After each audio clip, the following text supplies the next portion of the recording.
Shalom warga Yakum, apa kabar Anda hari ini? Ya, seperti Anda lihat saya sedang menyiram tanaman. Ini bukan sembarang tanaman, ini adalah tanaman herbal atau tanaman obat. Kami di CD Bethesda mengembangkan pengobatan tradisional dan kami menanam banyak tanaman obat untuk penelitian kami. Nah, saya mencoba merefleksikan apa hubungannya kegiatan saya ini dengan tema yang akan kita renungkan pada hari ini.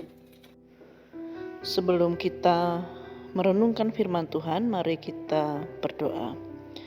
Tuhan Yesus, kami mengucap syukur Engkau memberikan hari yang baru, hari yang Engkau berkati dengan berkat yang luar biasa dari-Mu Tuhan. Kami bersyukur Engkau utus kami untuk bekerja melayani di Yakum, di masing-masing unit kerja Tuhan, dan Engkau masih memberikan kami kesehatan sampai hari ini. Tuhan, kami ingin mendengar firman-Mu, merenungkan di dalam hati kami, dan kiranya firman-Mu tidak hanya kami dengarkan, tetapi juga mampu kami lakukan, kami laksanakan di dalam kehidupan kami sehari-hari. Berfirmanlah Tuhan, kami siap mendengar, dan kami mohon ampun apabila di dalam perenungan ini ada terselip dosa dan kesalahan. Di dalam nama Tuhan Yesus kami berdoa dan mengucap syukur. Amin.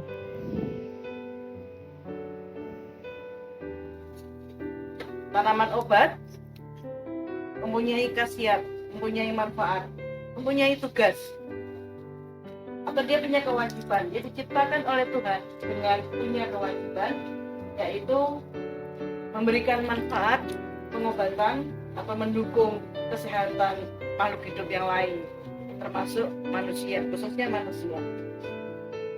Nah, tanaman obat punya kewajiban, tapi dia juga punya hak. Haknya adalah mendapatkan perawatan supaya dia tumbuh subur, saya sirami. Dia harus mendapatkan air yang cukup, dan juga tidak hanya air tetapi juga pupuk. Seperti yang Anda lihat di belakang saya, ada pupuk alami atau pupuk yang kami siapkan untuk berikan kesuburan pada tanaman obat yang kami kembangkan. Nah, itu yang sedang saya refleksikan. Bagaimana tanaman obat, dia punya kewajiban dan dia juga punya hak, apalagi manusia. Saya kira airnya sudah cukup, jangan terlalu banyak.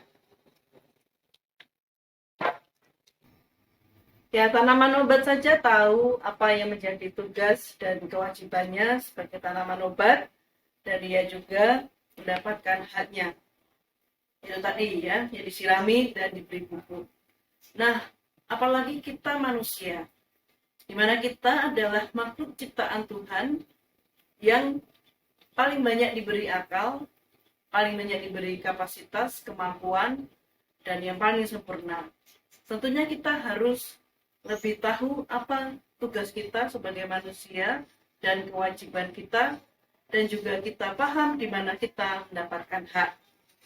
Firman Tuhan tentang hak dan kewajiban diumpamakan oleh Tuhan Yesus sendiri dalam kisah anak yang hilang. Kita saksikan dengan video ini. Yesus berkata lagi, Ada seorang mempunyai 2 anak laki-laki. Kata yang bungsu kepada ayahnya, "Bapa, berikanlah kepadaku bagian harta milik kita yang menjadi hakku." Lalu ayahnya membagi-bagikan harta kekayaan itu di antara mereka. Beberapa hari kemudian, anak bungsu itu menjual seluruh bagiannya itu lalu pergi ke negeri yang jauh. Di sana ia memboroskan harta miliknya itu dengan hidup berfoya-foya. Setelah dihabiskannya semuanya, timbullah bencana kelaparan di dalam negeri itu, dan ia pun mulai melarat. Lalu ia pergi dan bekerja pada seorang majikan di negeri itu. Orang itu menyuruhnya ke ladang untuk menjaga babinya. Lalu ia ingin mengisi perutnya dengan ampas yang menjadi makanan babi itu. tetapi tidak seorang pun yang memberikannya kepadanya. Lalu ia menyadari keadaannya. Katanya, betapa banyaknya orang upahan Bapakku yang berlimpah-limpah makanannya, tetapi aku di sini mati kelaparan. Aku akan bangkit dan pergi kepada Bapakku dan berkata kepadanya, Bapa, aku telah berdosa terhadap sorga dan terhadap Bapa. Aku tidak layak lagi disebutkan anak Bapa. Jadikanlah aku sebagai salah seorang upahan Bapa. Maka bangkitlah ia dan pergi kepada bapanya. Ketika ia masih jauh, ayahnya telah melihatnya. Lalu tergeraklah hatinya oleh belas kasihan. Ayahnya itu berlari mendapatkan dia lalu merangkul dan mencium dia.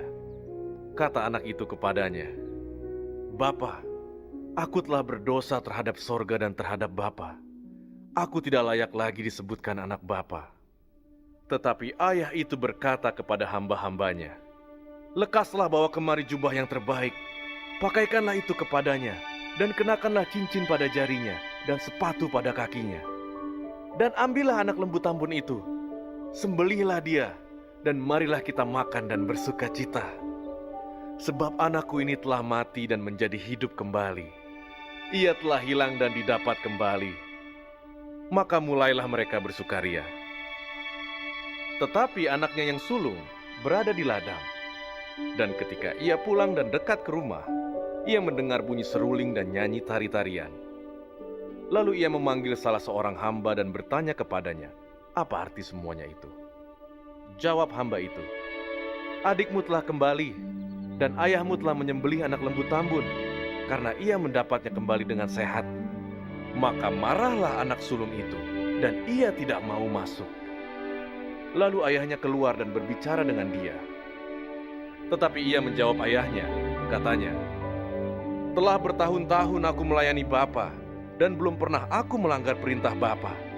Tetapi kepadaku, belum pernah Bapa memberikan seekor anak kambing untuk bersuka cita dengan sahabat-sahabatku.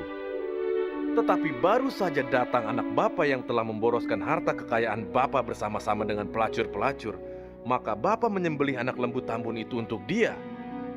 Kata ayahnya kepadanya, anakku, engkau selalu bersama-sama dengan aku, dan segala kepunyaanku adalah kepunyaanmu. Kita patut bersuka cita dan bergembira, karena adikmu telah mati dan menjadi hidup kembali. Ia telah hilang dan didapat kembali. Nah, dari video yang kita saksikan, perumpamaan tentang anak yang hilang, di situ Yesus ingin mengatakan kepada kita bahwa jangan hanya menuntut hak saja, tetapi kita juga harus tahu kewajiban kita. Jadi sebagai pelayan Tuhan, di mana kita bekerja untuk Yakum, bekerja untuk karya-karya kemanusiaan di mana kita berada, kita diminta untuk tidak hanya mengedepankan hak, tetapi kewajiban. Nah, semoga renungan singkat ini bisa kita maknai. Selamat menjadi pelayan Tuhan, dan Tuhan memberkati. Mari kita berdoa. Terima kasih Tuhan Yesus, Engkau sudah memberikan kami waktu untuk merenung, merefleksikan kehidupan kami dengan berbagai perumpamaan tadi. Bagaimana kami harus memahami hak dan kewajiban kami. Berikanlah kami hati dan pikiran seturut dengan kehendak-Mu, sehingga kami Engkau persiapkan, Engkau pimpin menjadi pelayan Tuhan yang tidak hanya mengedepankan hak kami, tetapi juga kewajiban kami. Terima kasih Tuhan Yesus, kami melanjutkan tugas-tugas kami. Dalam nama Tuhan Yesus kami berdoa dan mengucap syukur. Amin.